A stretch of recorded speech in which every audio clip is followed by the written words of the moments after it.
depuis que la liberté religieuse a vraiment été proclamée, il y a eu une espèce d'explosion des religions autres que l'hindouisme, qui jusqu'à présent ne se montrait pas trop, et ça a commencé à vraiment affoler la population hindoue, qui a vu des conversions en masse, notamment de chrétiens. Et face à ça, il y a eu la crainte que le pays ne disparaisse, parce qu'il y a une notion d'hindouité qui fait partie de l'identité nationale, en fait, au Népal. Et là, il a commencé à avoir des affrontements, des violences.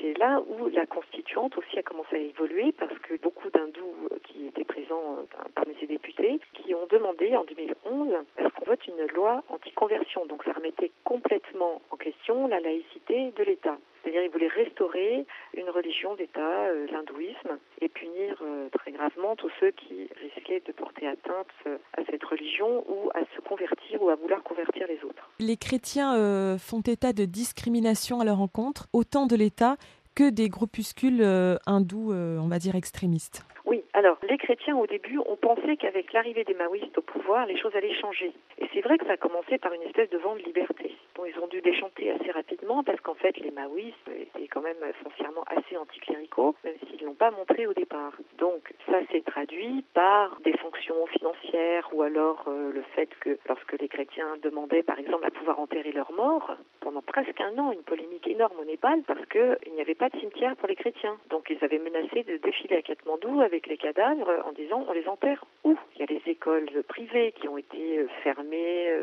brutalement sous des prétextes aussi adhérents les uns que les autres. Il y a des subventions qui sont accordées à toutes les autres religions, sauf les chrétiens. Des interdictions de construction d'églises.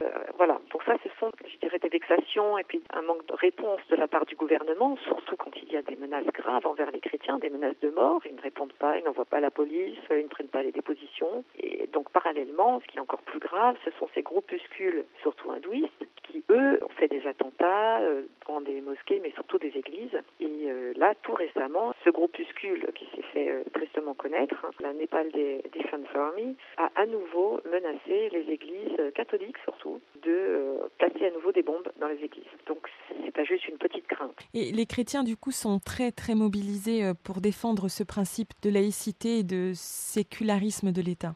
Oui, les chrétiens, et d'ailleurs qui commencent à s'allier un peu entre eux, parce que c'est vrai qu'au milieu de cette espèce d'effervescence religieuse, où tout ce qui existe, qui peut se donner le nom de chrétien, a commencé à fonder une église, avec une petite tension évidemment entre les différents courants religieux, là ils essayent vraiment de s'unir pour préserver ce qui leur semble la base essentielle pour maintenir la laïcité de l'État. Les catholiques ont une position qui est de ne s'allier à ce genre de manifestation que de façon ponctuelle et lorsqu'ils sont certains que c'est en parfait accord avec ce que défend l'Église catholique au Népal. L'Église catholique au Népal, c'est quand même la seule qui a pu s'implanter et survivre alors que toute autre religion que l'hindouisme était interdite au royaume du Népal. Ça fait quand même beaucoup de temps qu'ils savent comment se maintenir dans un pays où on ne peut pas pratiquer sa religion de façon trop visible. Et donc, c'est vrai qu'au départ, les catholiques ont été assez énervés de voir plein de nouveaux arrivants qui faisaient beaucoup de prosélytisme et qui ont donc déclenché des réactions de colère, de haine, de peur,